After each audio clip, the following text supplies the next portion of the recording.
الغفور الشكور العلي الكبير الحفيظ المقيت الحسيب الجليل الكريم الرقيب المجيب الواسع الحكيم الودود المجيد البائس الشهيد الحق الوكيل القوي المتين الغني الحميد المحسن المبدئ المعيد المحيي المميت الحي القيوم الواجد الماجد الواحد الأحد الصمد القادر المقتدر المقدم المؤخر الأول الآخر الظاهر الباطن الوارث المتعالي البر التواب المنتقم العفو الرؤوف ملك الملك المقسط الجامع الغني المغني المعطي المانع الضار النافع النور الهادي البديع الباقي الوارث الرشيد الصبر الذي لم يلد ولم يولد ولم يكن له كفوا أحد ليس كمثله شيء وهو السميع البصير. الفاتحة. أعوذ بالله من الشيطان الرجيم. بسم الله الرحمن الرحيم. الحمد لله رب العالمين الرحمن الرحيم مالك يوم الدين إياك نعبد وإياك نستعين اهدنا الصراط المستقيم صراط الذين أنعمت عليهم غير المغضوب عليهم ولا الضالين آمين. بسم الله الرحمن الرحيم. اللهم أنت السلام ومنك السلام وإليك يعود السلام وحينا ربنا بالسلام وادخلنا الجنة دار السلام تبارك ربنا وتعالى يا ذا الجلال والإكرام برحمتك يا أرحم الراحمين. والحمد لله رب العالمين. اللهم ارزقنا حبك وحب من أحبك وحب ما يقربنا إلى حبك يا الله. صلى الله على سيدنا محمد وعلى آله وصحبه وسلم. الحمد لله رب العالمين. Jamaah pengajian kitab Fathur Rabbani wa Faidur Rahmani li Syekh Abdul Qadir Al-Jilani yang dikasihi dan semoga dirahmati oleh Allah Subhanahu wa Ta'ala.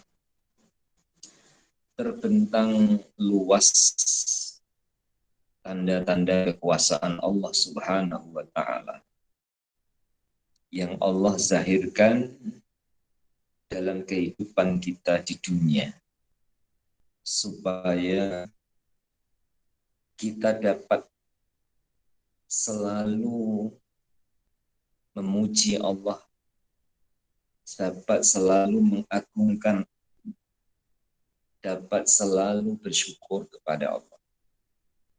Dan pada pagi hari ini dimudahkan oleh Allah untuk dapat bersama menyambung pengajian kitab Fathur Rabbani sesuai dengan keadaan kita masing-masing. Keadaan baik suka maupun duka, baik susah maupun senang, ataupun di mana saja kita berada, di rumah sendiri ataupun berada di luar rumah, seperti saya pada pagi ini bukan berada di tengah-tengah ma'had karena ada urusan dari semalam hingga sampai pagi ini dan sampai petang ini, maka dengan izin Allah Subhanahu wa Ta'ala dalam perjalanan masih berkesempatan dan diberi kesempatan tentunya untuk bersama dengan jamaah pengajian kitab Fathur Rabbani wa Faidur Rahmani li Syekh Abdul Qadir Al-Jilani, dengan rasa syukur kepada Allah dan diiringi salam dan selawat kepada baginda Rasulullah Muhammad sallallahu alaihi wasallam. Kita sambung pengajian kita pagi ini di muka surat 832 di penggal yang ketiga. Sebelum saya membacakan penggal yang ketiga, mengulang kaji sedikit dari pelajaran dan pengajaran di minggu lepas bahwa keberadaan nafsu dalam diri seorang yang menjadi hamba Allah. Nafsu bukan pemimpin, tapi nafsu adalah penyerta yang menyertai perjalanan menuju kepada Allah, yang menyertai perjalanan kembali kepada Allah. ulama ada memberi gambaran contoh nafsu itu seperti anak kecil, di mana macam-macam kerenahnya, macam-macam tingkahnya. Tetapi orang tua bersama dengan anaknya, kadang anak itu membuatnya tersenyum. Kadang anaknya juga membuatnya berduka. Dua keadaan yang berganti. Begitulah juga nafsu kita yang diumpamakan seperti anak kecil. Kadang-kadang dengan nafsu itu kita bergembira. Tapi kadang-kadang nafsu itu juga yang menjadikan kita berduka cita. Sebagian ulama pula mencontohkan nafsu dengan gambaran seperti bukan anak kecil, tetapi nafsu seperti kendaraan yang ianya akan menjadi lebih cepat sampai kepada tujuan, tetapi ketika sudah sampai tujuan, nafsu harus berhenti, parking dan berada pada posisinya. Seperti pergi naik kereta menuju ke masjid. Ketika sudah sampai di depan masjid, maka kita pun parking di tempat parkingnya, dan kita pun naik ke masjid dengan tujuannya. Kedua-duanya perumpamaan nafsu seperti kendaraan, ataupun perumpamaan nafsu seperti anak kecil. Keduanya tidak lepas bahwa Allah lah yang berkehendak meletakkan nafsu itu pada diri manusia. Meletakkan nafsu itu pada diri kita. Dan Allah berpesan kepada orang yang beriman untuk selalu bertakwa. Ya ayyuhallazina amanu taqullaha haqqa tuqatih wa la tamutunna illa wa antum muslimun. Wahai orang yang beriman, bertakwalah kamu kepada Allah dengan sebenar-benar takwa. Dan jangan sekali-kali kamu mati melainkan dalam keadaan berserah, artinya dalam keadaan Islam. Juga pesan Allah Ta'ala kepada orang-orang yang beriman lainnya. Artinya, ya ayyuhalladzina amanu, telah berlalu kita mengkaji dalam pengajian halaqah tilawah Al-Quran, ayat yang dimulakan dengan ya ayyuhalladzina amanu. Peringatan kasih sayang Allah kepada orang-orang yang beriman supaya bertakwa. Salah satu di antara takwa adalah mengendalikan kerenahnya nafsu.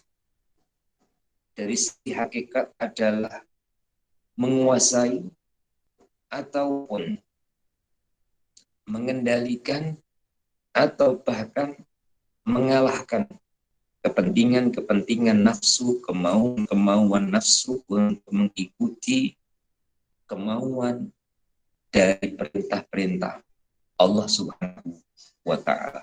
Dan pada kesempatan pagi ini di muka surat 832 kita akan diberi nasihat melalui untaian kata yang tersusun pada kalimat yang akan saya bacakan di hadapan muslimin muslimah sekalian. Seorang mukmin adalah orang yang diatur, bukan mengatur. Apabila engkau telah jauh dari nafsumu, maka hatimu akan berbicara kepadamu. Kemudian batin akan bercampur dengan kamu. Lalu dia akan mengusirmu. Maka engkau akan menjadi polis bagi semua hamba dan negeri. Jauhilah nafsu ini. Akan kutunjukkan kepadamu bagaimana cara untuk menjauhinya. Salah satu caranya ialah apabila engkau melihat seorang guru, maka engkau berkata, orang ini menyembah kepada Allah Subhanahu wa Ta'ala sebelum aku dan hambanya yang soleh. Dengan cara seperti ini, lenyaplah nafsumu dan rendahlah dunia dari hatimu. Akhirat menguasai hatimu dan membawamu ke pintu kedekatannya, pintu kerajaan, pintu kebesaran, dan pintu keagungannya. Akhirat akan hina di hati. Jamaah Fathur Rabbani rahimakumullah. Dalam satu penggal ini terlebih dahulu untuk saya bentangkan dan semoga Allah memudahkan baik saya muslim untuk memahaminya. Perkataan seorang mukmin. Mukmin itu dari perkataan amana yu'minu imanan fahuwa mukmin. Percaya. Orang yang percaya namanya mukmin. Orang yang beriman namanya mukmin. Kemudian oleh beliau, siapa orang mukmin itu? Versi Fathur Rabbani dalam menjelaskan. Orang mukmin itu orang yang diatur, bukan mengatur.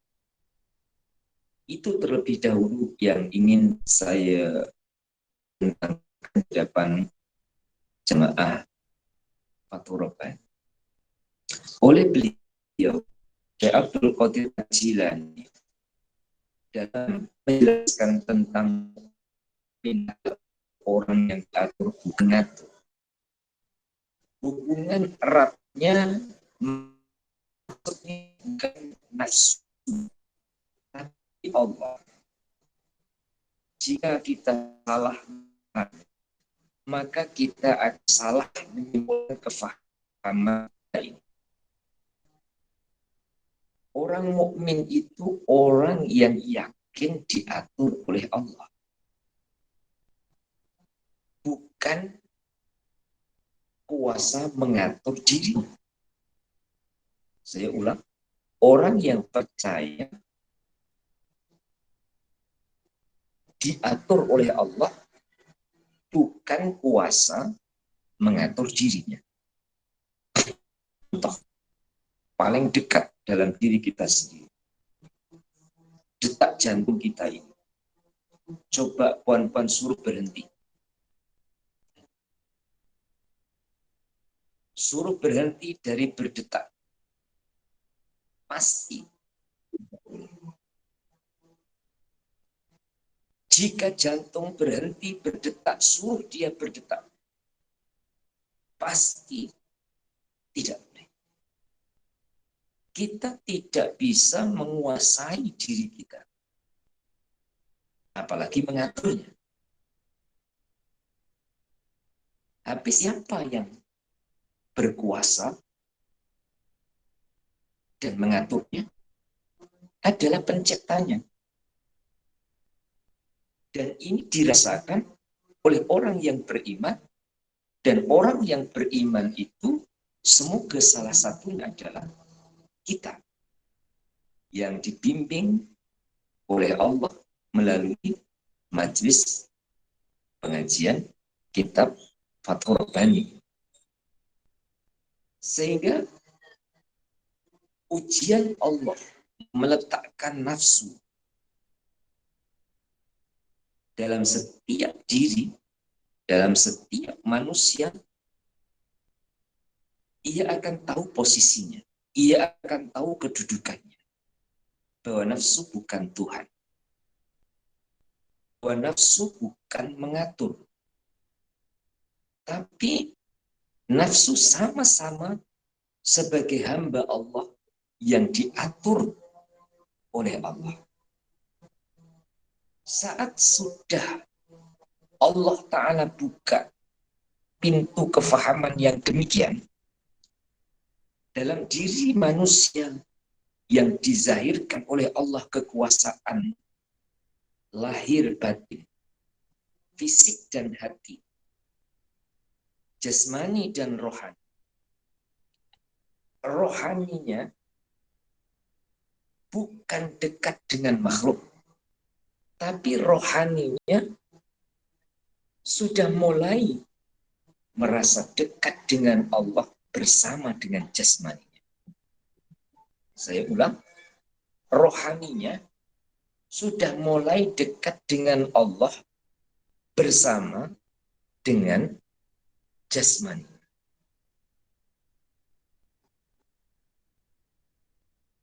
Yang ketiga, kali ketiga, rohaninya merasa bersama Allah, bersama jasmaninya. Jasmani memerlukan pemberian-pemberian Allah Subhanahu wa Ta'ala yang harus dilayani. Contohnya, mata tidak buta perlu lampu untuk melihat objek di depannya. Kaki tidak putus, artinya tidak terpotong, tapi perlu tempat untuk berjalannya.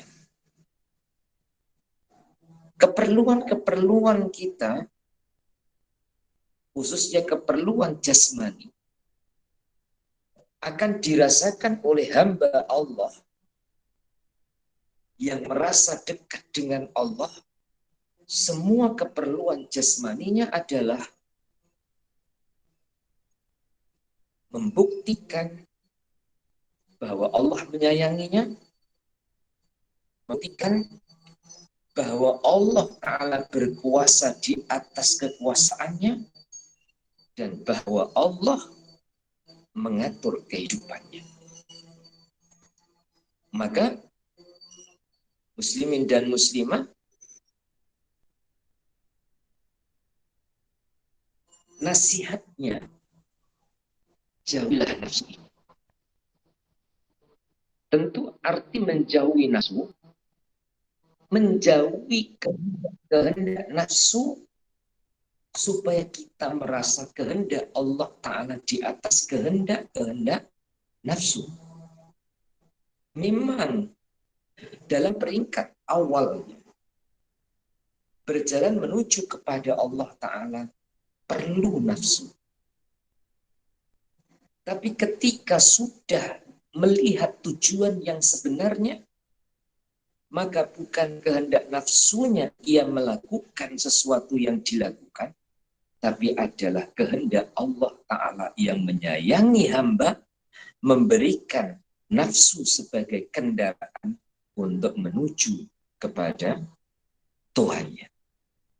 Kemudian diumpamakan orang yang melihat guru sebagai langkah, sebagai cara untuk menjauhi nafsu. Apa yang dikatakan oleh beliau?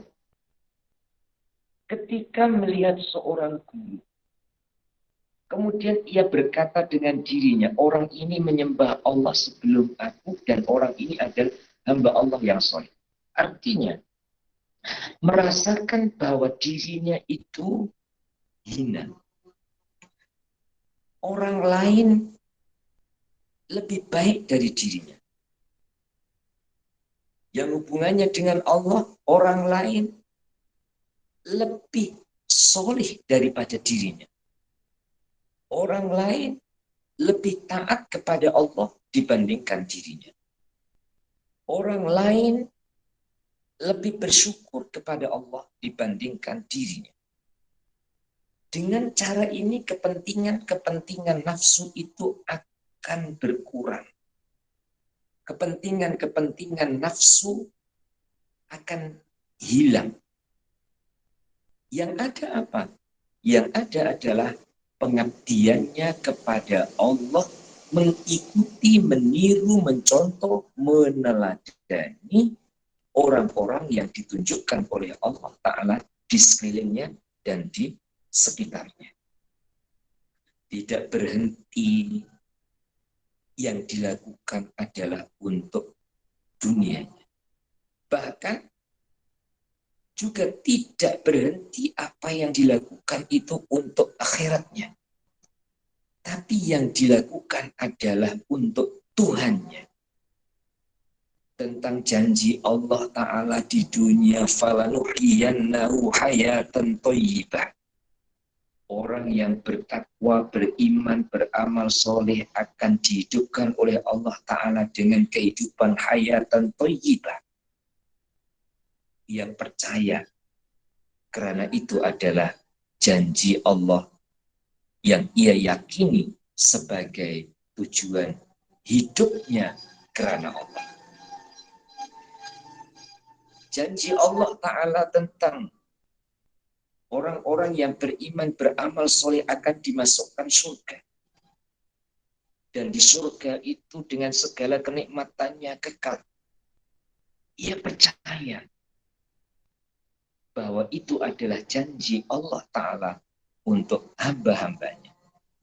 Ia tidak terhenti kepada hadiah, tapi ia terus kepada yang memberikan hadiah. Ia tidak berhenti kepada balasan, tapi ia terus kepada yang memberikan balasan.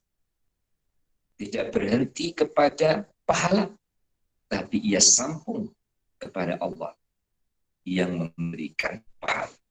Sehingga ia tidak akan bangga dengan amalnya.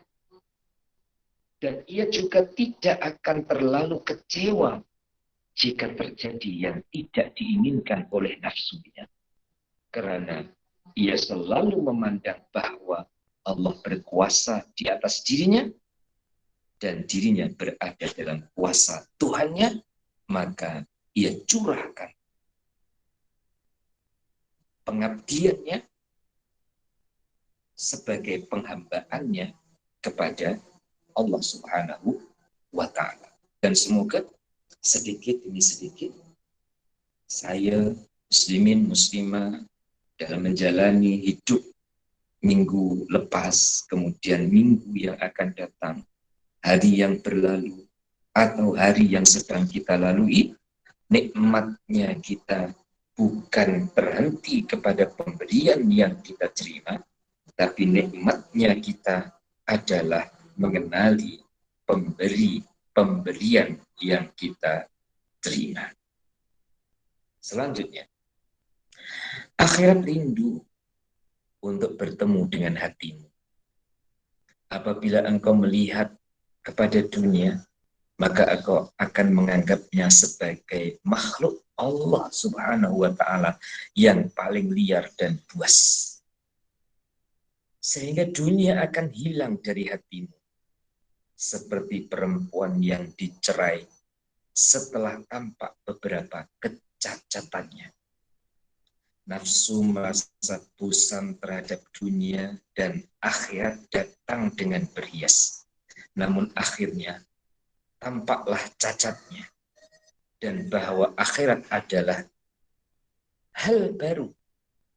Engkau bersekutu dengan orang Yahudi dan Nasrani dalam akhirat. Itu. Ya.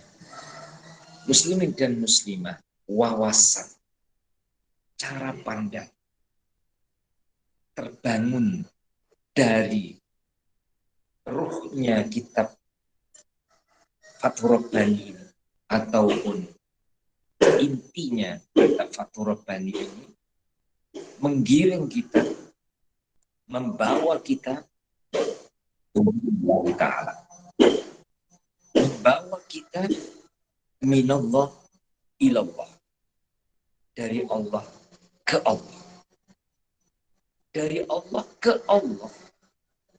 Allah Subhanahu wa Ta'ala menyatakan kekuasaannya dalam bentuk ciptaan, dan Allah menyatakan kekuasaannya dalam bentuk kehendak yang kita rasakan. Rute kehidupan telah dijelaskan oleh Allah. Mulai alam ruh alam rahim, alam dunia, alam barzah, sampai terakhirnya dikenal dengan alam akhirat. Rute kehidupan itu telah dikabarkan oleh Allah. Sebagian dari rute itu kita lalui. Saat kita melalui, jika benar-benar kita rasakan kuasa Allah Ta'ala di dalamnya, maka kita tidak ada peranan di dalamnya. Tapi adalah Allah yang punya peran dan punya kuasa menjalankannya. Di alam ruh, Allah yang punya kuasa. Di alam rahim, Allah yang punya kuasa. Di alam dunia, Allah menzahirkan kekuasaannya. Di alam barzah nantinya, Allah Ta'ala menzahirkan pula balasannya. Di alam akhirat, Allah Ta'ala menzahirkan kekuasaannya yang maha kekal, menjadikan akhirat itu kekal selamanya tanpa ada kesudahan. Rute-rute kehidupan yang telah dijelaskan pun juga yang sebagiannya telah kita lalui, antara satu dan satunya, antara waktu pertama, kedua, dan berikutnya,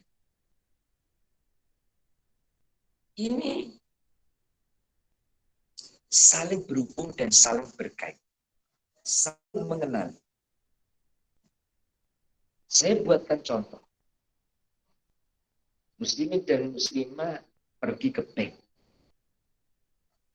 Kemudian membuat account simpanan, di mana puan-puan dengan account simpanan buka account pertama mungkin 1.000.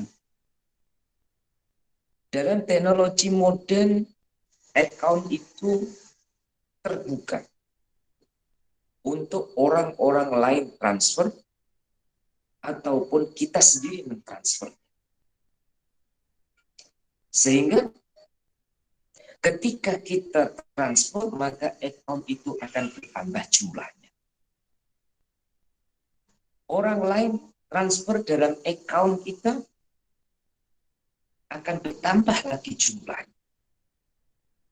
Sehingga kadang-kadang tidak perasan orang lain itu transfer dalam account kita, tapi kita tidak perasan adanya orang yang transfer ke account kita, sehingga account kita akan bertambah. Kita sendiri juga terus mengisi dan menambah account tersebut. Setahun atau mungkin lebih dari setahun, 2 atau 3 tahun, timbul pertanyaan dari pihak bank. Orang ini account-nya semakin bertambah, jumlahnya semakin banyak, mulai dari ribuan sampai puluhan ribu, sampai ratusan ribu, sampai juta. Account ini atau yang menguruskan perbankan ini akan mencari kita. Di mana kita? Sama ada menghubungi melalui telepon atau melalui surat. Karena kita ada banyak simpanan dalam account tersebut. Simpanan kita yang sebenarnya adalah bank akhirat kita. Setiap harinya insya Allah kita tambah isinya. Kita transfer dalam account bank akhirat kita. Dalam banyak bentuk. Baca Qur'annya, zikirnya, membantu orang lain, dan kebaikan-kebaikan lain. Dalam masa yang sama, kebaikan yang kita lakukan karena Allah dan menjadi contoh kepada orang lain, kemudian orang lain menirunya, maka kita akan ada saham kebaikan yang dimasukkan dalam account bank akhirat kita.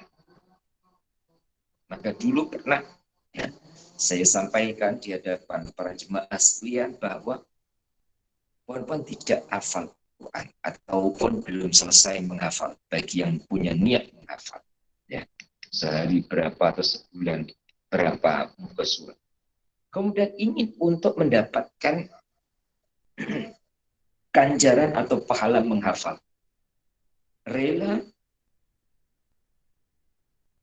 memberi tajaan kepada pelajar yang menghafal Al-Quran, makan minumnya. Memang ia tidak menghafal secara langsung, tapi penghafal Al-Quran, kenyang perutnya, hilang hausnya, cukup keperluannya adalah wasilah dari kita, maka pahala menghafal itu juga akan diberikan oleh Allah kepada orang yang menjadikan penghafal Al-Quran itu kenyang dan cukup keperluannya.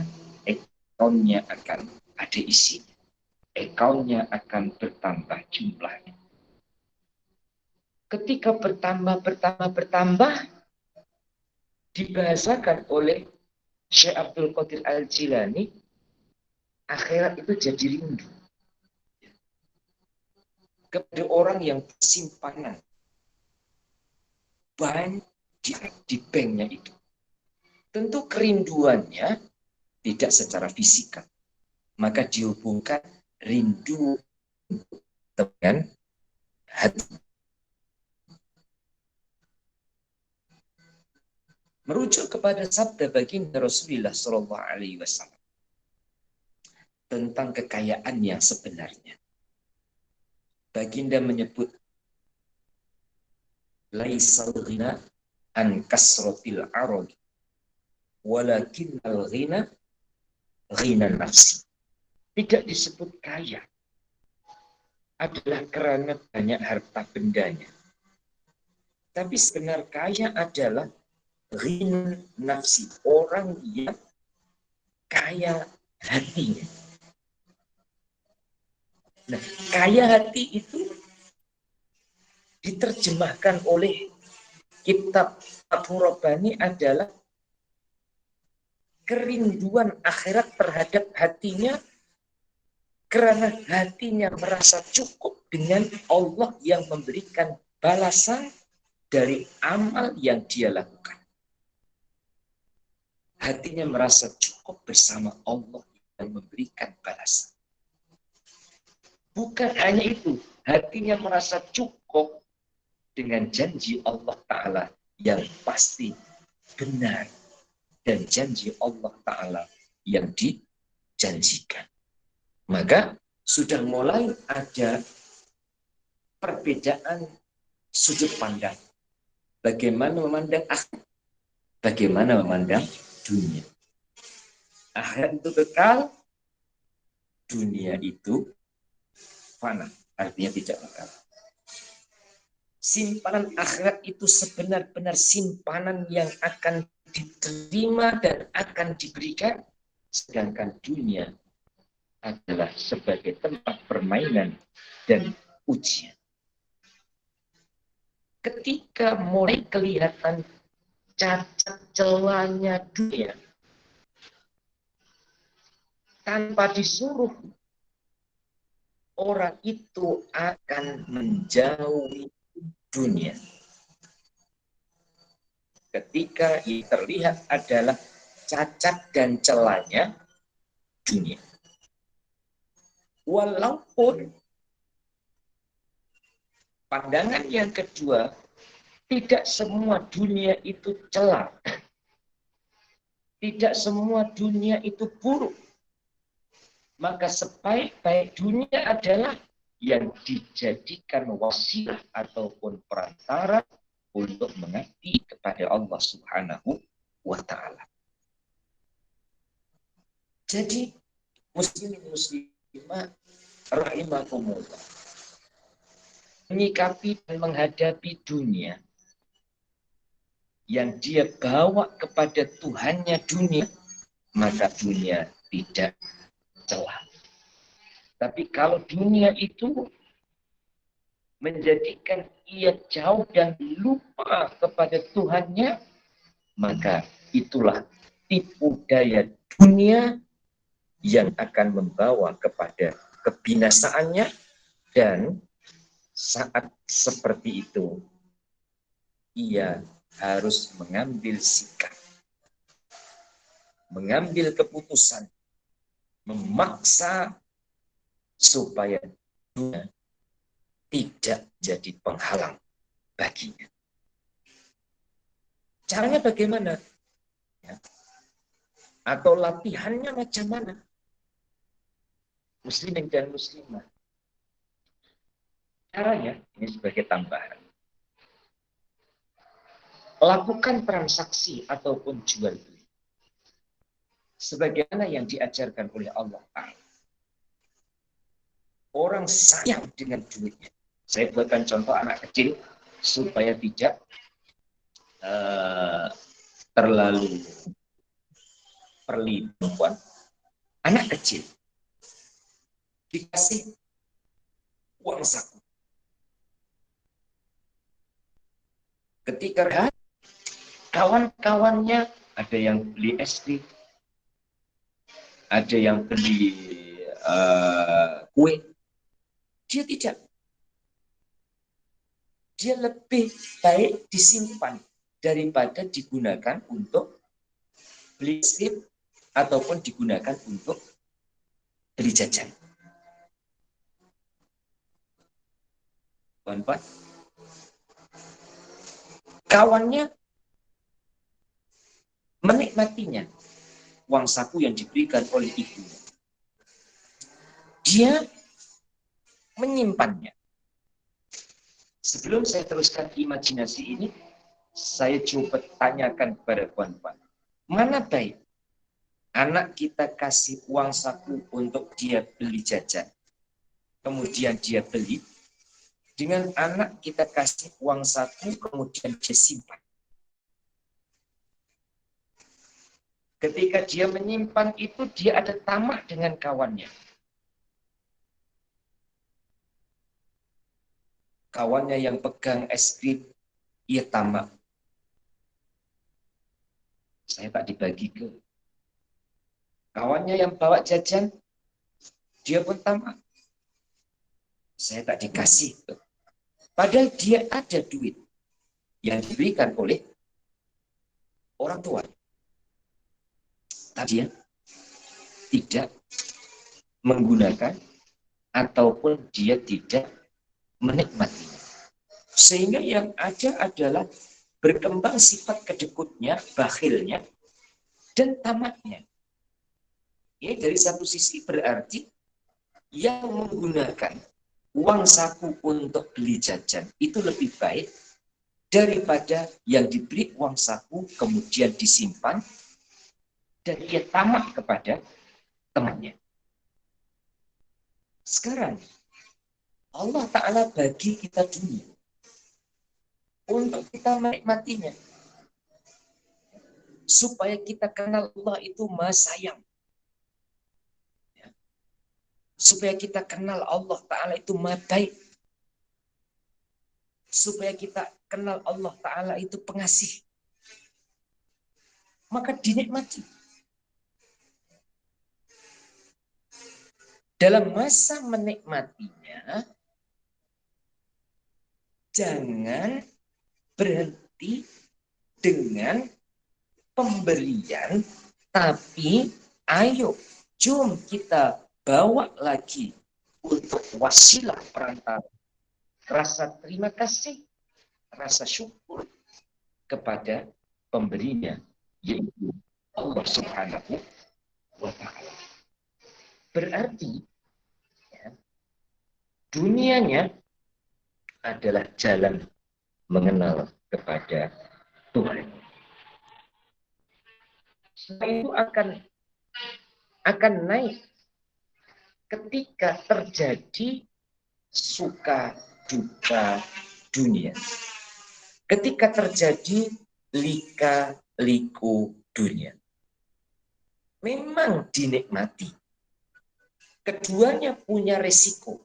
Yang menyimpan, yang diberi kemudian disimpan, jadi orang kedekut, jadi orang tamak.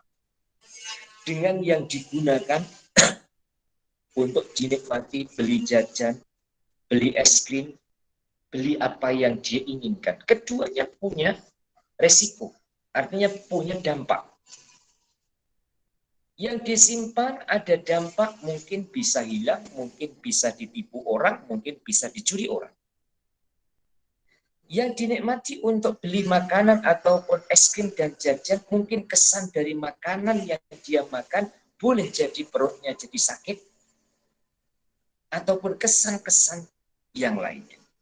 Akhirnya ia lihat dunia bukan dari sisi senangnya saja, tapi ia lihat dunia dari sisi dukanya juga.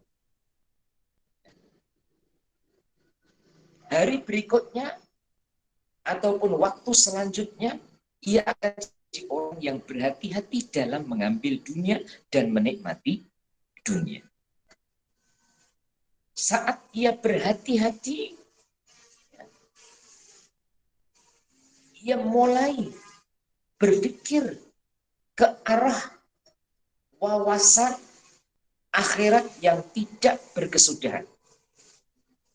Seperti contoh, puan-puan lapar, ingin makan. Kita makan di dunia itu kalau sudah kenyang, puan-puan, makanan selazat apapun, seenak apapun, semahal macam manapun, rasanya sudah tidak enak. Maka pada saat itu mulai terbayang, bila ya saya makan enak dan terus enak, walaupun sudah kenyang. Bila ya saya ini muda dan terus muda tidak menjadi tua. Bila ya saya ini sehat dan terus sehat tidak akan sakit. Bila ya saya hidup dan terus hidup tidak akan mati. Ia akan menemukan akhirat berhias di mindanya. Maka dikatakan oleh beliau, akhirat akan datang dengan berhias, memberi motivasi, memberi semangat, memberi jawaban. Kamu tidak akan jadi tua, muda terus tidak akan jadi tua nanti surga. Kayamu tidak akan miskin nanti di surga. Sehatmu tidak akan sakit nanti di surga. Sukamu tidak akan duka nanti di surga. Nikmatmu tidak akan kurang dan hilang nanti di surga. Muslimin, muslimah, rahimakumullah. Ya. Tentu kegembiraan, kepuasannya tidak yang bersifat sementara. Sudah mulai berwawasan akhirat yang dijadikan oleh Allah Ta'ala kekal. Tapi oleh Syekh Abdul Qadir Al-Jilani juga menjelaskan yang lebih mendalam. Akhirat itu juga ada cacatnya. Apa cacatnya? Ya. Para jemaah yang dirahmati oleh Allah. Saya buatkan contoh dulu dan minta maaf sebelumnya bukan dengan tujuan untuk perli ataupun mengguris perasaan. Ada orang itu ingin surga karena bidadarinya. Mungkin ketika di dunia itu tujuannya sudah istrinya itu cantik pun tidak, cerewet lagi, banyak cakap, sering menyakitkan hati. Ya. Mungkin juga suaminya juga begitu, sehingga dia terbayang ya, nanti di surga istriku tidak seperti itu. Tapi tak berani mengungkapkan ya, sebab nanti akan jadi malapetaka dalam keluarga. Maka dia bayangannya di surga itu akan ketemu dengan bidadari. Berarti surganya adalah surga syahwat. di dunia, ya, lalu restoran, ya, tapi duitnya tak cukup, lalu kedai KFC umpama, lalu restoran, lalu hotel bintang 5, 5 star, dia ingin tapi tak cukup, maka dia bayangkan, hotelku nanti di surga, makan enakku pun nanti di surga. Sehingga seakan-akan balas dendamnya tidak dapat di dunia, dia dapat nanti di surga. Dan itu tidak salah. Di peringkat orang dalam perjalanan tidak salah, sebab Allah Ta'ala pun menghabarkan wa utubihi mutasyabiyah. Di surga itu akan diberi oleh Allah Ta'ala nikmat yang seperti di dunia yang dia belum dapat nikmat itu. Di surga ada. Tapi itu surganya namanya surga syahwat. Ya. Sedangkan surga syahwat ataupun surga hanya kelas awam, ya, yang dia bayangkan ataupun yang menghias dalam mindanya itu pokoknya makan kenyang, ya, kemudian tidak bosan, pokoknya punya pasangan, tidak akan jadi tua, hidup tidak akan mati, ya. Hanya sebatas dan berputar itu saja. Padahal ada lagi nikmat yang lebih besar daripada itu. Apa? Ridho Allah, bertemu dengan Allah yang bersifatkan laisa kamislihi syai'un, yang tidak serupa dengan segala sesuatu. Dan cara memahamkannya insya Allah mudah, ya. Para jemaah yang dirahmati oleh Allah Ta'ala, dalam satu keluarga, ya, punya cara pandang yang berbeda sesuai dengan kedewasaan ataupun umurnya. Karena kita pergi kenduri kendara bersama dengan kita, ya. Anak kita dari pagi itu memang sudah dipersiapkan tapi tidak disampaikan oleh orang tuanya. Sarapan pagi itu tidak disediakan oleh orang tuanya karena orang tuanya tahu nanti pukul 9 mau diajak kenduri. Orang tua menyuruh anaknya mandi, tukar baju, kemudian diajak pergi kenduri. Anak dalam keadaan belum sarapan pagi. Maka ketika kenduri melihat makanan yang terhidang di atas meja, maka itulah yang dinikmati oleh anaknya. Tapi oleh orang tuanya, ia akan ketemu dengan tuan rumahnya, bukan dengan makanan yang terhidang di atas meja. Walaupun mungkin ada orang tua yang puasnya juga adalah makanan di atas meja, ya, karena perutnya lapar. Berarti kita ingin ke surga, tidak salah. Masih seperti kanak-kanak terhenti nikmatnya surga, ataupun orang dewasa paham bahwa surga ada pemiliknya, yaitu Allah Subhanahu wa Ta'ala. Ya. Andaikan puan-puan menjadi tuan rumah yang mengundang orang itu kenduri, kemudian orang itu hanya bertujuan datang untuk makan, apa perasaan puan-puan?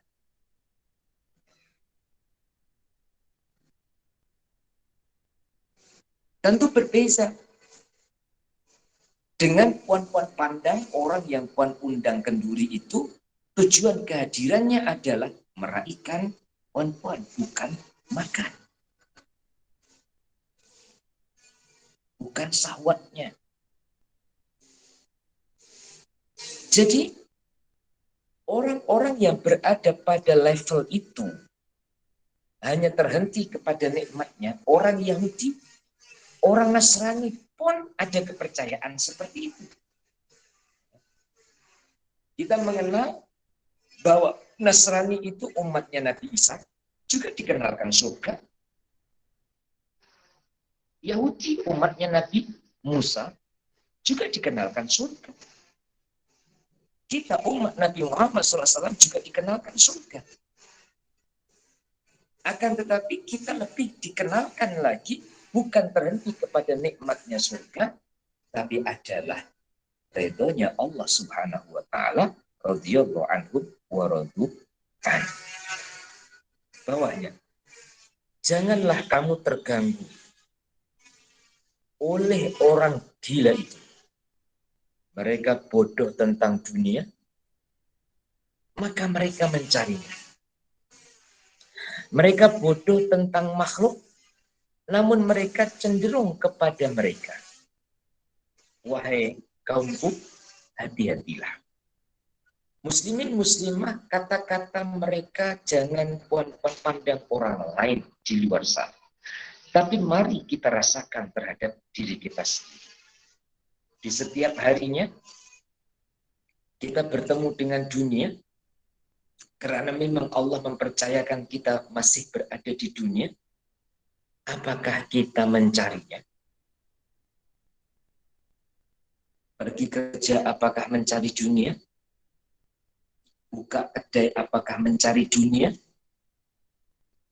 Pergi ke bendang, ke sawah, ke kebun, apakah mencari dunia? Kalau jawabannya iya, minta maaf, kategori kita adalah orang bodoh dan gila. Mestinya bagaimana? Kita cari Tuhannya dunia. Ini yang selalu harus kita suarakan. Kita cari Tuhannya dunia di dunia. Melalui keperluan-keperluan yang Allah hadapkan, urusan-urusan yang Allah hadapkan, bahkan sampai masalah-masalah yang Allah Ta'ala hadapkan, kita cari Allah di dunia. Dan insya Allah, itulah orang yang cerdik. Karena ia tidak tumpul akalnya, pun juga tidak cetek pandangannya. Dan itu tidak semua orang bisa. Apalagi ya, saat ia merasa kurang dengan bagiannya. Puan-puan, orang yang merasa kurang dengan bagiannya, akhirnya tamak, itu tidak akan nikmat. Padahal bagiannya itu sebenarnya dalam ukuran Allah Subhanahu wa Ta'ala memberi, itu cukup. Tapi dia tidak merasa cukup, maka akhirnya tidak cukup. Saya ulang, sebenarnya bagian dari Allah itu cukup. Tapi dia tidak merasa cukup, maka jadi tidak cukup. Dan itu tidak bisa diukur dalam bentuk jumlah. Karena ini ada hubungannya dengan kerohanian. Ada hubungannya dengan perasaan. Ada hubungannya dengan hati. Oleh itu, mari atau jom kita latih terus puas dengan Allah melalui ibadah seawal pagi. Baik itu ibadah khususnya sholat tahajud, ya, senyum dengan Allah sebelum senyum dengan dunia, mencari Allah sebelum bertemu dunia, puas dengan Allah sebelum puas dengan dunia, sampai baginda pun menghabarkan, ya, orang yang sholat 2 rakaat sebelum subuh, ya, andaikan masih berat lah, ya, untuk tahajudnya, dan sebelum masuk Rajab, puan-puan sudah sama-sama berkongsi bahwa melatih untuk tahajud di bulan Rajab dengan cara teh tarik tahajud. Ya, entah puan-puan buat ke tak buat, ya.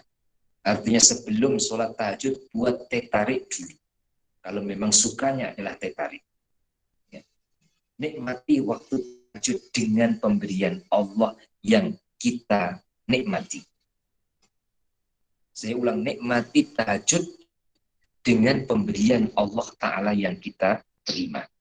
Adanya kopi O, dan memang suka kopi O, buat. Ya. Ustaz, saya tuh suka nasi goreng. Ya nggak apa-apa. Waktu tahajud, buat nasi goreng tahajud. Sukanya apa? Dari pemberian Allah Ta'ala. Dinikmati. Mungkin awalnya itu pelik. Ya. Orang pada bangun untuk sholat, pun pula bangun untuk masak. Tapi mindsetnya sudah bertukar. Mindsetnya adalah menikmati pemberian Allah di waktu tahajud. Karena belum bisa menikmati dalam bentuk sholat, maka menikmati pemberian Allah secara fisik. Ketika itu sudah dijiwai, maka akan keluar nikmatnya dan akan keluar syukurnya dan akan keluar lafaz alhamdulillah, sedapnya ya Allah teh tarik ini. Engkau berikan aku sehat boleh menelan teh tarik ini. Engkau berikan indera perasa sehingga dapat merasakan manisnya teh tarik ini. Akan ada bisikan berikutnya, ya. Apa bisikan berikutnya? Kalau itu tadi adalah nikmat jasmani, tidakkah kamu ingin mendapatkan nikmat dalam rohanimu? Wudulah, ambil air sembahyanglah, bentanglah sajadahmu, ambillah telekungmu, angkatlah tanganmu, sujudlah pada Tuhan. Itu proses berikutnya. Makanya kadang kita, kalau tidak mengubah mindset kita, tahajud itu seakan-akan jadi terpaksa. Artinya terpaksa, saat kita ada masalah, maka tahajudnya adalah sebagai tempat mengadu masalah. Belum sebagai nikmat yang Allah Ta'ala beri. Minta maaf, ini bukan untuk puan-puan saja, termasuk juga pada diri saya. Maka kadang kita terlepas karena kita belum mampu merasa nikmatnya tahajud. Maka ubah ataupun atur strategi nikmatnya teh tarik tahajud dulu. Ya. Nikmatnya kopi tahajud dulu. Baru nanti insya Allah akan terasa nikmatnya tahajud. Andaikan tahajud itu pun masih lagi belum mampu dengan mengatur mindset demikian, sekurang-kurangnya subuhnya yang Allah ikat dengan kewajiban. Nah ini, puan-puan para jemaah Asia, tidak boleh untuk semena-mena karena ketemu dengan hukum wajib. Kalau tahajud kan ketemu hukum sunnah. Ya.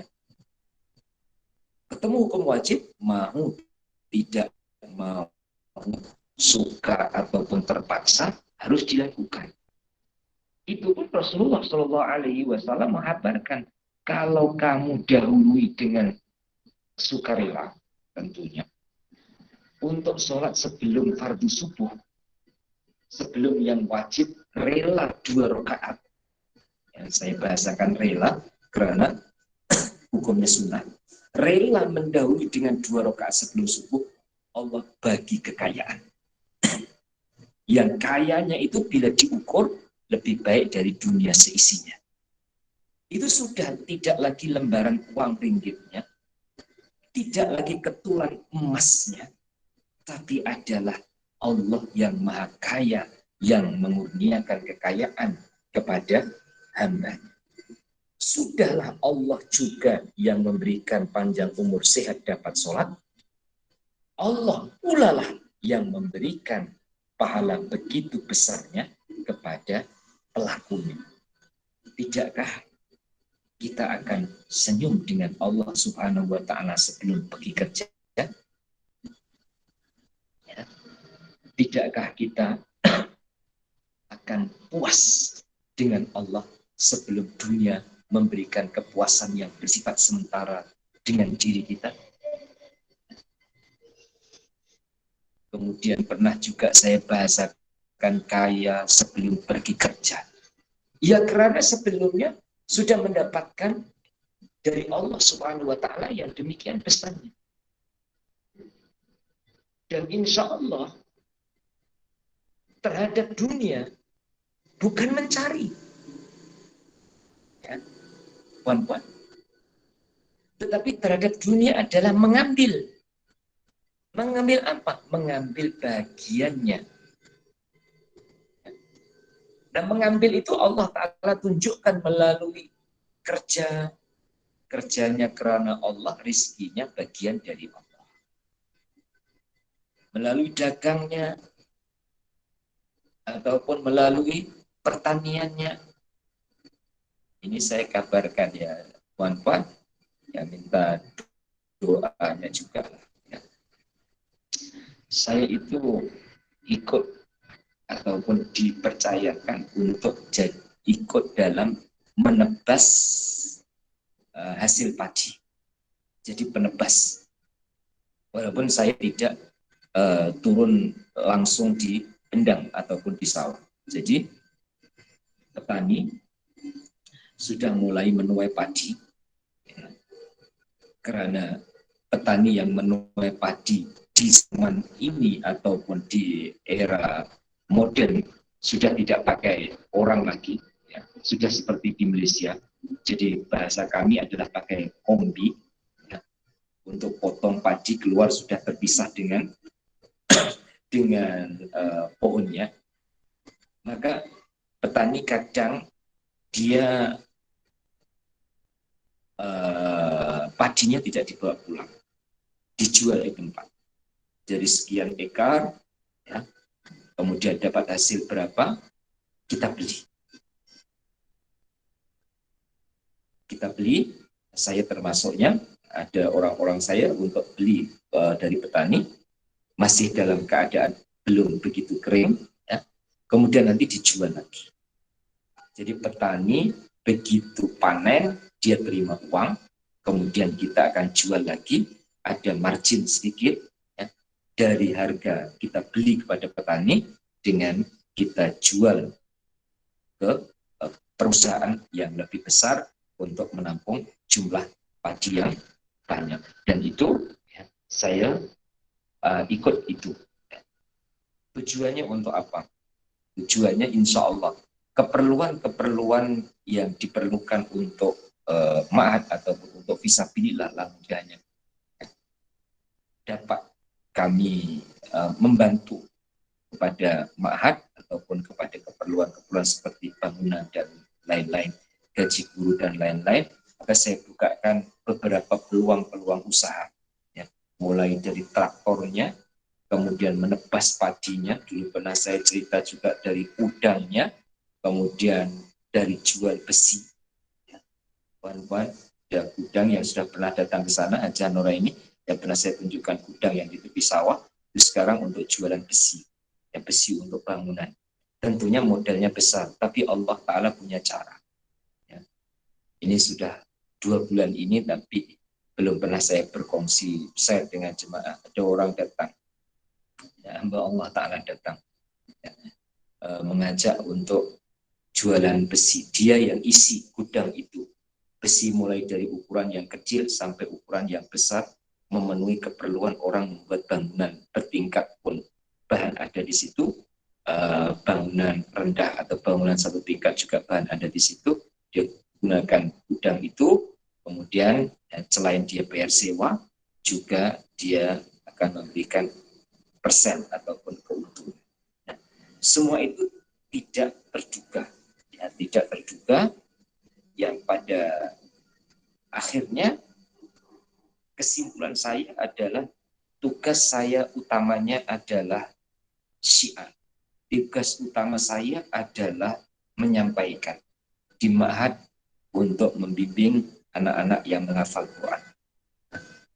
Dan malam tadi pembicaraan saya dalam perjalanan kami ini, saya tidur ataupun rebah badan saya itu setelah sholat subuh.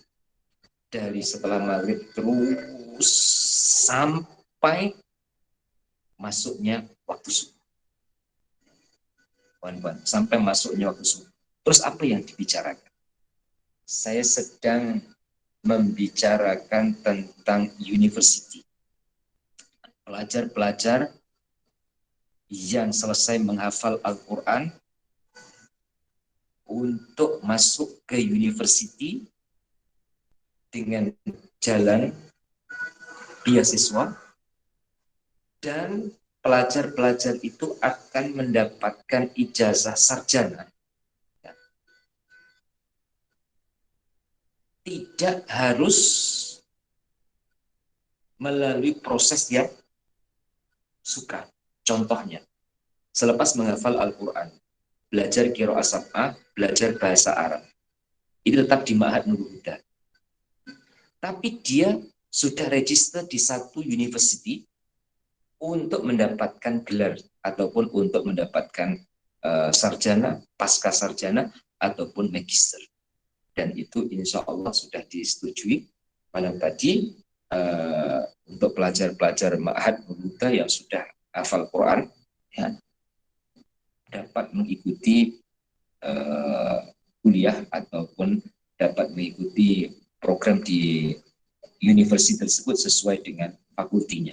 Kalau yang lelaki arahnya ke luar negara, ya, khususnya di Turki dan sekitar, termasuk di Eropa. Yang untuk pelajar perempuan, ya, karena perempuan lebih terbatas, maka university lokal yang coba untuk berkolaborasi ataupun bekerja sama atas nama Al-Quran.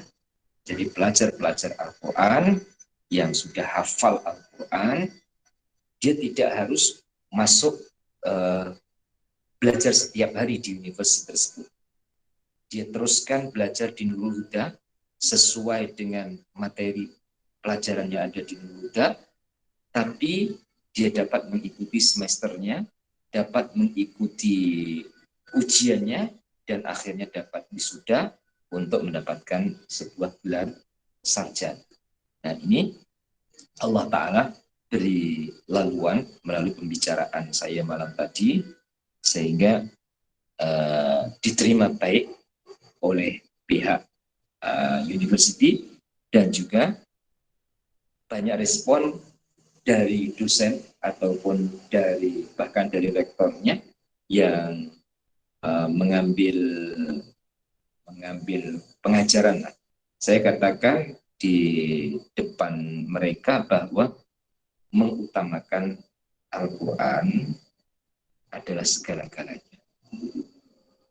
Setelah Al-Quran dipegang hafalannya, maka mempelajari ilmunya, mengamalkannya, tapi pihak pemerintah atau pihak kerajaan memberikan dukungan untuk mempunyai ijazah seperti pelajar-pelajar yang lain. Tentunya bangsa ataupun negara akan mempunyai generasi yang hafal Al-Quran yang akan ikut serta dalam mempertahankan ataupun mencorakkan negara, bangsa maupun agama. Makanya malam tadi itu ya pembicaraannya agak panjang lebar hinggalah dekat dengan waktu subuh. Itu pun puan-puan menunggu waktu subuhnya, bukan terus rehat. Saya rehat selepas waktu subuh. Setelah kewajiban setelah subuh itu selesai, rehat sebentar, kemudian mempersiapkan puan-puan untuk ngaji kitab Fathul Rabbani ini. Dan selepas ini juga akan diteruskan kembali. Maka mohon doanya dari jamaah. Mungkin puan-puan melihat ataupun mendengar cerita saya itu seakan-akan urusannya itu seperti orang kemarau. Ini ada urusan dengan sawah pun iya, urusan dengan bendang pun iya, udang pun iya. Insya Allah tujuan saya adalah membesarkan Ma'had yang menjadi media mencetak penghafal-penghafal Al-Quran, bukan hanya bertaraf lokal, tapi juga bertaraf dunia, mengikut pertolongan Allah Subhanahu wa Ta'ala yang membukakan jalan-jalan itu semua. Dan saya juga tetap bersama dengan para jemaah sekalian untuk menikmati sebagian dari hidup saya hidup puan-puan dengan mengaji Fathur Rabbani, dengan mengaji hatiku, dengan mengaji Ihfazillah Yahfazka dari sebagian hidup saya, juga dari sebagian hidup puan-puan dalam majlis ilmu yang menjadi taman dari taman-taman surga. Puan-puan, hari ini puasa ke tak puasa? Yang jelas, kalau puan-puan tanya dengan saya pun belum sempat sarapan walaupun sudah disediakan sarapan. Ya. Karena ya insya Allah awalnya memang dengan nafsu. Semoga dapat memberi kebaikan kepada bersama. Ya. Oleh itu, puan-puan, kita ketemu dengan dunia, kita senyum, dan kita bukan mencarinya sebenarnya, walaupun secara lahiriah dipandang itu mencari. Ya. Tapi insya Allah kita latih hati kita bukan mencari, mengambil. Ada jalan rezeki melalui pertanian. Ya. Maka kita ikuti, kemudian kita bekerja sama dengan orang yang berada dalam bidangnya. Dia percayakan saya pun percayakan dengan dia. Oke, awak yang berhubungan dengan petani secara langsung, dia punya berapa ekar, ya, kemudian harganya berapa, sesuai pada harganya, kemudian sesuai pula pada harga jualnya, kita ada margin sedikit karena marginnya itu per kg. Ya. 1 kg itu berapa sin, kali berapa kg, kali berapa kuintal, kali berapa tan, nah itulah marginnya ya, dalam musim menuai padi seperti ini. Oke, saya teruskan lagi. Itu tadi berfungsi saja dan mohon berkah dari doa para jemaah. Masya Allah. Harus saya cerita lagi. Ya karena cerita saya itu ingin puan-puan mendoakan dan saya juga doakan puan-puan. Ada hamba Allah Ta'ala itu datang minta kepada saya untuk bawa atau pimpin umrah. Saya tidak terlintas sama sekali. Ya, puan-puan. Dan yang ada nomor telepon orang rumah saya, apa ya diceritakan dulu dengan orang rumah saya. Ini tadi saya terlintas. 2 kali. dalam suasana pandemi yang seperti ini. Kenapa begitu? Saya bertanya pada diri dan bertanya kepada Allah, bukan percaya kepada Allah, tapi untuk memberi kepercayaan kepada, menambah kepercayaan kepada Allah. Orang itu datang ya, meminta sangat-sangat, ya, panggil saya abah, ya, untuk bawa ini punya jamaah suka kalau apa yang bawa, dan bahasa Jawanya itu man. Saya belum memberi jawaban. Ya. Saya belum memberi jawaban, walaupun fasilitasnya sudah diterangkan nanti begini. Setelah itu kasarnya berbicara upahnya itu begini. Saya katakan yang itu tak usah dibicarakan. Mengikuti tanda-tanda yang Allah Ta'ala bagi. Kalau tanda-tanda itu mudah, berarti itu tanda-tanda Allah Ta'ala berkenan. Ya. Apa tanda-tandanya? Saya vaksin itu, ya, vaksin AstraZeneca, ya, baru 1 masuk yang kedua, kemudian kalau di Indonesianya harus ada boosternya, kemudian harus ada meningitisnya, sebelum pergi harus karantina dulu 3 hari, ya, kemudian masuk ke sana juga harus karantina, kemudian pulang nanti juga harus karantina. Setelah itu juga harus saya mengkondisikan pengajian supaya pengajian tetap tidak dicudikan. Saya membayangkan biasanya pelajar-pelajar memperdengarkan hafalannya dengan saya setelah sholat subuh. Subuh di Indonesia itu pukul 4:30 pagi. Kalau di Mekahnya adalah pukul 12, berarti saya akan membuatkan sistem secara online seperti ini. Pelajar tetap mengaji. Hatiku pada pukul 8 pagi waktu Indonesia, atau pukul 9 waktu Malaysia, kemudian di Mekahnya pada pukul berapa, supaya dapat tetap berjalan. Ya. Dalam masa yang sama juga pertanyaan kepada Allah bukan tidak yakin. Apakah ini salah satu di antara jalan di mana keperluan untuk pembelian tanah yang pernah saya sampaikan dulu, kemudian ada yang menawarkan lagi, itu adalah dari jalan yang seperti ini. Akhirnya saya itu sampai tidak berpikir untuk iya ataupun tidak, melainkan apa yang Allah Ta'ala kehendaki. Maka insya Allah pagi ini tetap waktunya ngaji, ya kita ngaji.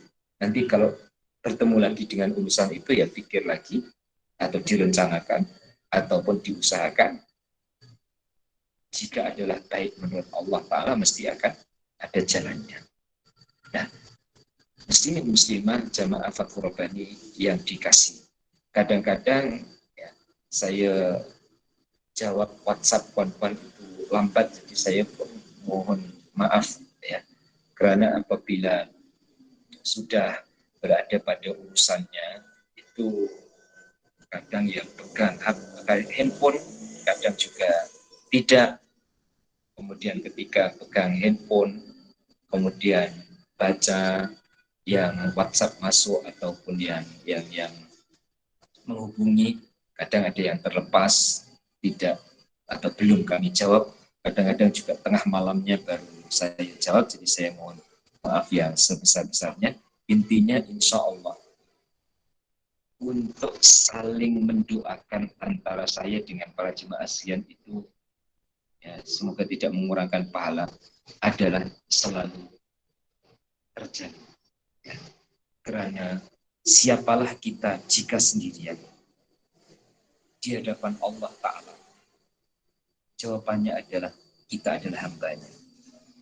Siapalah kita tanpa kebersamaan untuk mewujudkan ataupun untuk menzahirkan syiar agama ataupun syiar Al-Quran? Maka ada dua, ya, syiar Baitullah dengan syiar Kitabullah. Level yang itu saya bimbing, ya, untuk menamakan syiar Baitullah. Itu responnya ini jamaah yang ada sampai 215. Maka mohon sangat-sangat dengan saya untuk memimpin, tapi saya netralkan diri saya bukan karena itu, apa yang Allah Ta'ala menghendakinya. Kemudian syiar Kitabullah. Syiar Kitabullah itu jamaah-jamaah, ya, yang belum hafal Quran ataupun tidak hafal Quran, tapi suka untuk suka Al-Quran, itu saya beri peluang. Hajatan apapun, punya kenduri kendara apapun, silahkan untuk mengundang, bukan karena bayarannya, tapi karena syiar. Contohnya, menghadapi Isra Mi'raj. Dihadapi Isra Mi'raj, peringatan Isra Mi'raj dengan tasmi' Al-Quran. Maulid Nabi dengan tasmi' Quran. Tahun baru Masehi kemarin dengan tasmi' Quran. Dan ini peringkatnya bukan di peringkat surau ataupun masjid. Peringkatnya kita tembus sampai ke hotel. Jadi di hotel itu ada hall ataupun ada tempat pertemuan, ada dewan. Lalu kita sewa dewan itu. Sewa itu dalam arti kerjasama, dan diisikan di situ untuk sambutan tahun baru dengan tasmi' Quran, supaya tidak menjemukan bagi orang yang belum sehati dengan Al-Quran. Maka diambil surah Al-Baqarah awal, berarti 2 juzuk, masuk 3 juzuk, kemudian dari surah Al-Mulk sampai khatam. Itu perlu waktu tidak sampai 2 jam. Jadi bergema di hotel tersebut, ya, Al-Baqarah awal sampai akhir, dari Alif Lam Mim sampai Wansurna al-qaumil kafir, kemudian disambung dengan Tabarakalladzi biyadihil mulk sampai kepada akhir. Juzuk 3, 4, 5, 6 sampai juzuk 28 adalah dibaca oleh pelajar. Hampir-hampir seperti Puan-puan yang ingat Habib Syah yang pernah datang di Malaysia, kemudian pernah di Dataran Merdeka. Kami punya doa respon masyarakat terhadap Al-Quran juga seperti respon masyarakat terhadap sholawat dan salam pada Rasulullah Muhammad Sallallahu Alaihi Wasallam. Jadi Al-Quran itu tidak kelihatan susahnya untuk dibaca, dipelajari, dan dihafalkan, tapi kita memperlihatkan Al-Quran itu mudah. Seperti mana yang Allah sampaikan, walaqad yassarnal Quran lizikri fahal mudzakir. Tentu yang seperti itu adalah kerjasama. Ya, kerjasama dari yang hafal Quran dengan yang tidak hafal Quran, dari rakyat kepada pemimpinnya, dari ulama kepada muridnya, sehingga misi itu dapat berjalan. Minimalnya adalah pengembangan Al-Quran di dalam keluarga ataupun dalam masyarakat yang berada di sekitar kita. Muslimin muslimah rahimakumullah. Kita teruskan sedikit ya. Allah Subhanahu wa taala memberikan wahyu kepada sebagian nabinya. Hati-hatilah engkau. Aku tidak menghukummu atas kelengahan Yakub. Dia pada mulanya menangisi Yusuf. Kemudian dia menangisi dirinya sendiri. Dia melihat keadaannya sebagai nabi. Beliau mengkhawatirkan penjagaan atas diri Nabi Yusuf alaihissalam. Sebab beliau tampan. Mereka peka, bisu, dan buta. Kamu punya telinga di kepala, namun tidak mempunyai telinga di hati. Wahai bahan bakar neraka, wahai orang awam, wahai rakyat jelata, kamu berada dalam kegilaan. Ala ilallahi tasirul umur. Ketahuilah bahwa kepada Allah jualah kembalinya semua urusan. Muslimin muslimah rahimahullah. Maha lembut Allah kepada hambanya. Kadang Allah Ta'ala menggiring itu sampai tidak terasa yang digiring. Kadang Allah Ta'ala mengumpan sampai tidak terasa yang diumpan. Pernah juga saya sampaikan kongsi bahwa orang akan menangkap ayam.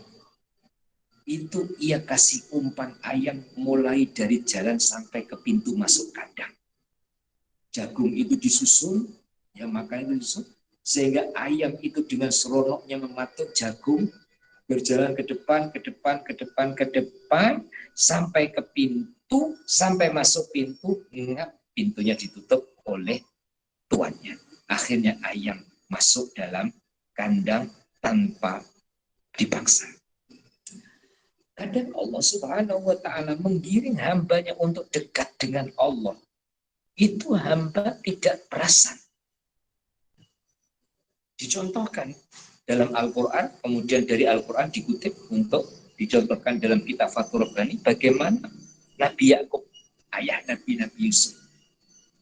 Siapa di antara orang tua yang tidak sayang kepada anaknya? Apalagi anak yang dianugerahkan itu mempunyai keistimewaan dan kelebihan dibandingkan lainnya. Tentu sayangnya lebih. Walaupun orang tua tidak boleh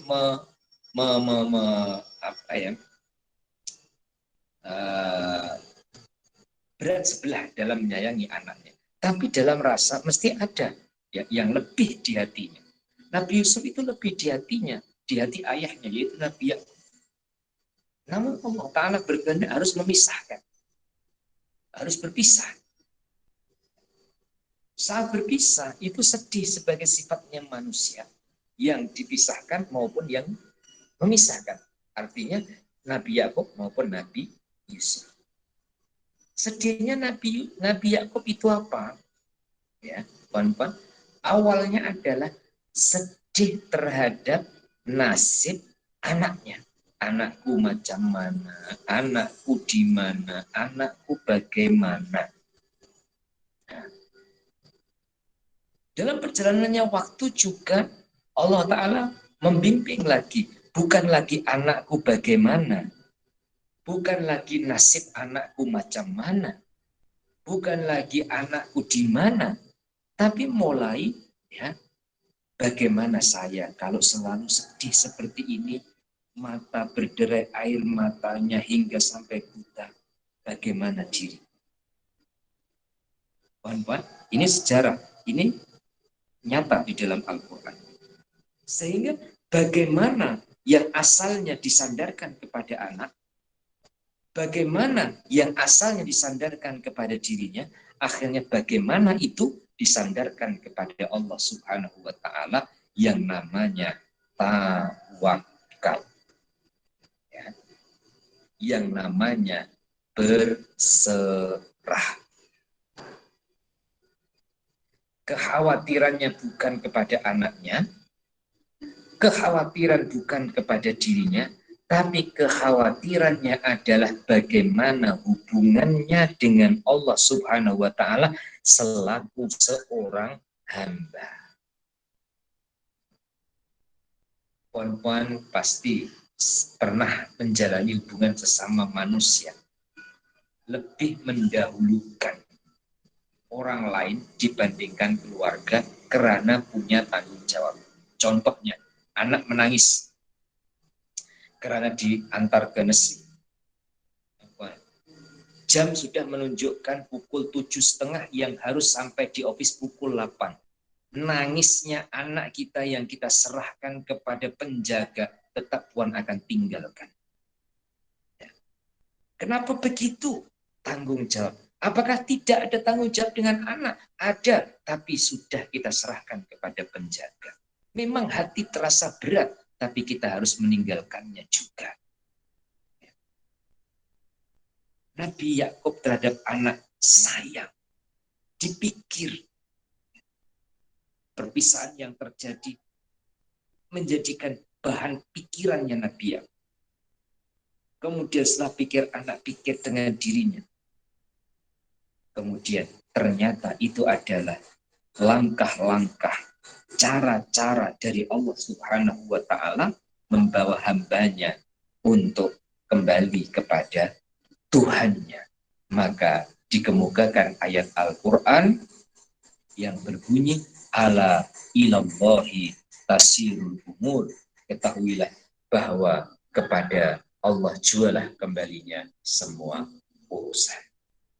Cukup ini, puan-puan, jam kami di sini 9.30, puan-puan di sana 10.30. Tadi kita mulai 8 sedikit. Jadi awal hingga sampai akhir dalam perjumpaan pagi ini yang serba terbatas. Ya, karena saya juga dengan dua media ini, satu telepon yang untuk puan-puan untuk saya Google Meet, yang satu ini adalah telepon untuk baca kitabnya, karena saya terlupa tidak bawa kitab aslinya, maka saya pun ulang kajinya melalui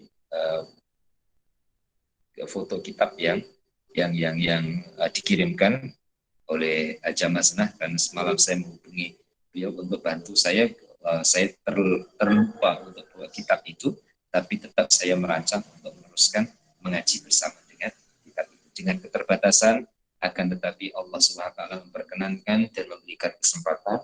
Semoga manfaat ilmu yang kita pelajari, dan semoga berkah dari ilmu yang kita pelajari, berkah manfaat pada diri sendiri khususnya, dan juga keluarga, baik di dunia maupun hingga di akhirat nanti. Kita akhiri bersama dengan baca doa. Bismillahirrahmanirrahim.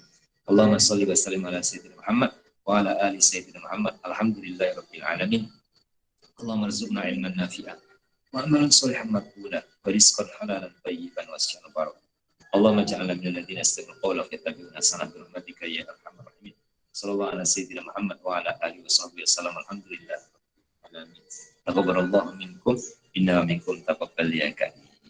Diucapkan terima kasih juga kepada jemaah ya yang telah pun menyerahkan sebagian rizkinya untuk PTBM, juga untuk asrama yang memang kami sedang menguruskan itu semua, dan diharapkan akan segera dapat ditempati khususnya sebelum Ramadan. Kalau Ramadan yang telah berlalu dengan izin Allah Ta'ala satu surah dapat kita berdiri, dapat kita buat dengan pertolongan Allah Ta'ala. Akhirnya Ramadan dapat diserahkan kepada masyarakat yang memerlukan di kampung. Ini kita merancang, semoga yang asrama, yang surau di kebun itu, di PQ, juga Allah SWT mudahkan dan juga cukupkan. Maka diucapkan terima kasih pada semua jemaah yang sebagian dari rezekinya diagihkan ke situ ataupun zakatnya, ya, zakat harta ataupun zakat perhiasannya, ataupun juga harta yang tidak patuh syariahnya, ya, untuk disalurkan kepada di pembuatan jalan, pembuatan tandas, bilik air, dan tempat wudhu, dan keperluan-keperluan yang mendukung keperluan asas. Karena adanya asrama, adanya surau, juga tetap memerlukan jalan, memerlukan bilik air, tandas, dan keperluan-keperluan mendukung lainnya. Terima kasih. Jazakumullah khairan wa ahsanal jaza. Akhirul kalam. Allahumma muwaffiq ila aqwamit thoriq. Wabillahi taufiq wal hidayah wal afu minkum. Wassalamualaikum warahmatullahi wabarakatuh. Assalamualaikum.